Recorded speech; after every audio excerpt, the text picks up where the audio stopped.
एक छोटे से गांव में आरव नाम का एक लड़का रहता था। उसका परिवार बहुत साधारण था।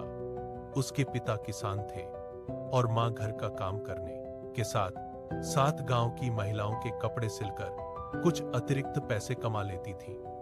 घर की आर्थिक स्थिति अच्छी नहीं थी, लेकिन उसके माता पिता ने कभी भी अपने बेटे की पढ़ाई में कमी नहीं आने दी। वे हमेशा कहते थे, बेटा, हमारी सबसे बड़ी दौलत तुम्हारी शिक्षा है।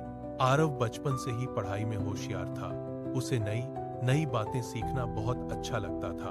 वह रोज सुबह जल्दी उठता, अपने पिता के साथ खेतों में थोड़ा काम करता और फिर स्कूल चला जाता। स्कूल से लौटकर वह अपनी मां की मदद करता और रात को देर तक पढ़ाई करता।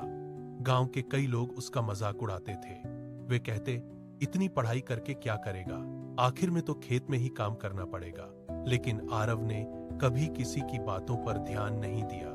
उसने अपने माता पिता का सपना पूरा करने का निश्चय कर लिया था। एक दिन स्कूल में विज्ञान प्रदर्शनी की घोषणा हुई। सभी विद्यार्थियों को कोई नया मॉडल बनाकर लाना था। आरव के पास मॉडल बनाने के लिए पैसे नहीं थे। उसने पुराने गत्ते, टूटी हुई प्लास्टिक की बोतलें, तार और बेकार सामान इकट्ठा किया।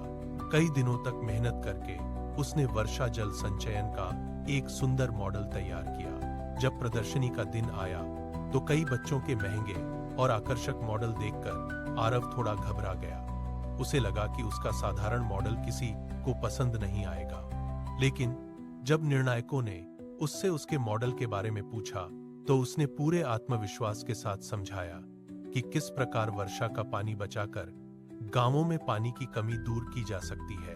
निर्णायक उसकी समझदारी और मेहनत से बहुत प्रभावित हुए। परिणाम घोषित था।